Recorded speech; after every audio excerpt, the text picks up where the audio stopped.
Okay, so today's video is going to bring you shoulder palpations. The shoulder complex, well, that sums it up right there. Can be a bit more complex than some of the other joints in regards to the palpations, as well as assessment in general. But we're going to work through the bony anatomy first. But again, some of the bony anatomy is going to lead us to our soft tissue structures as well. So intermittently, I may include a soft tissue structure along the way. So the first palpation on our list for bony anatomy is the clavicle. Now, the clavicle is actually one of the easier structures to find at the shoulder. We do know its articulation with the acromion process, and obviously with the sternum as well. So again, clearly I can even come to the distal end of Kevin's clavicle right here as it approaches his acromion process. And I'm just going to start with that point, and I'm going to walk my way across and palpate the length of the clavicle until I reach its sternoclavicular articulation. So there's our clavicle palpation from there. Now again, one structure typically leads us to the other. So sternoclavicular joint is one of our palpations. And this is where my fingers are at the moment. So the most medial border of the clavicle is going to articulate with the sternum at the sternoclavicular joint right here. Again, I'll walk my way back while I'm here to the distal end of the clavicle. And as I get to the distal end of the clavicle, I'm going to find my finger on the acromioclavicular joint, where the distal end of the clavicle meets up with the acromion process. So how do we know if we're on the acromion process? Perhaps I'll just have Kevin turn 90 degrees for me while I do this.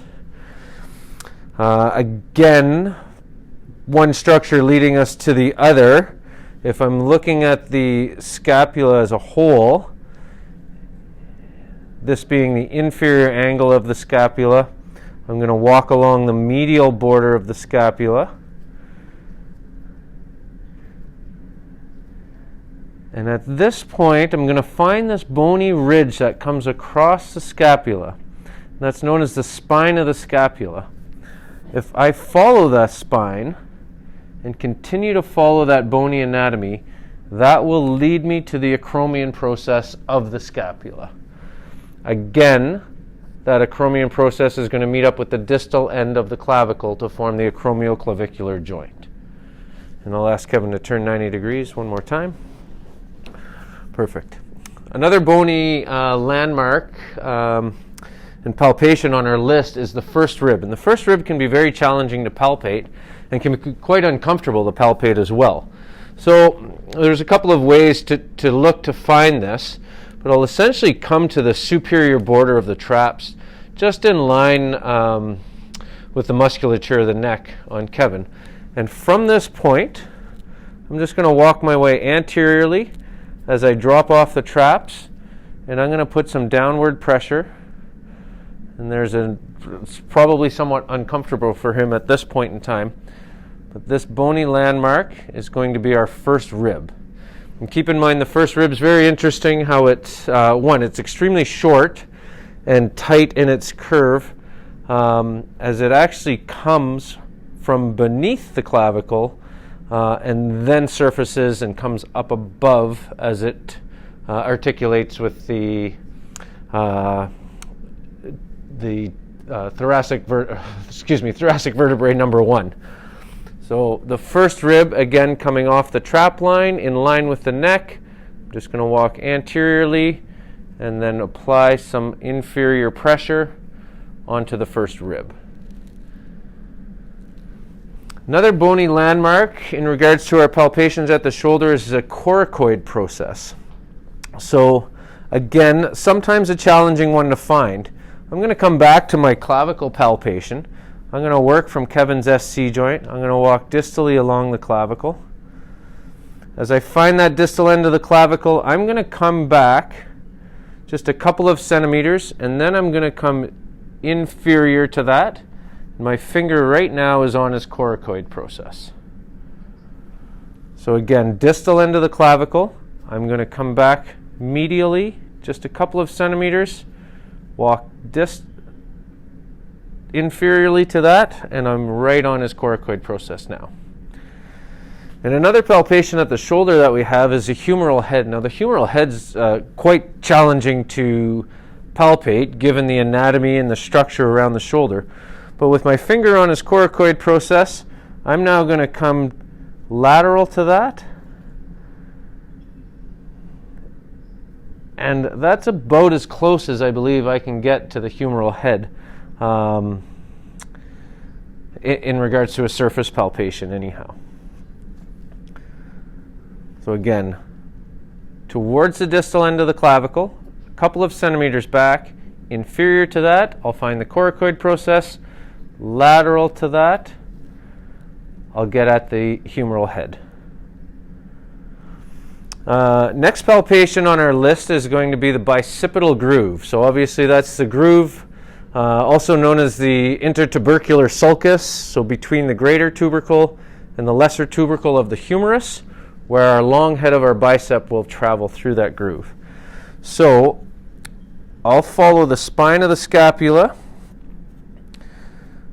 and walk my way onto the acromion process, and I'll bring myself to the anterior surface of the acromion process.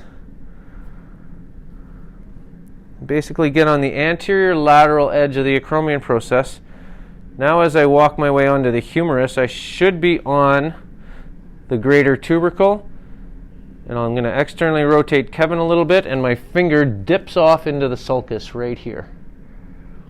If I bring that back to his neutral position, now I'm back on his greater tubercle.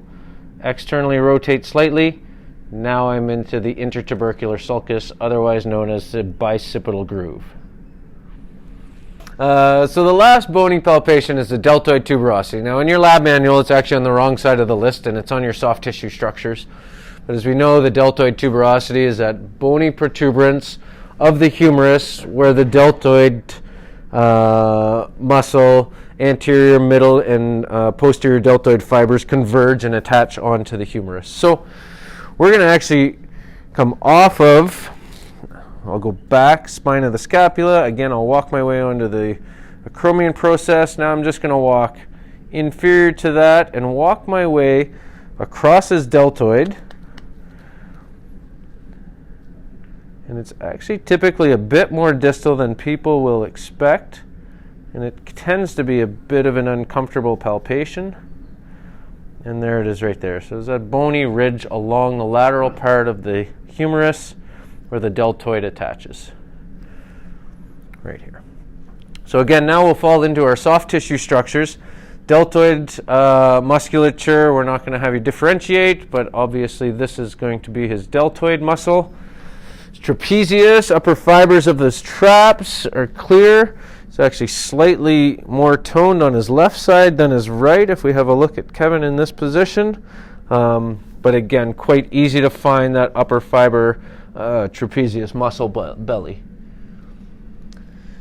I'm going to ask Kevin to turn 90 degrees one more time and just face this way. Now again, earlier we do know the scapula falls into this position. I walk my way from his inferior angle of his scap along the medial border of his scapula. And here I'll find the spine of the scapula. Just superior to the spine of the scapula is going to be his supraspinatus muscle. And we can palpate along the length of that. Just inferior to the spine of the scapula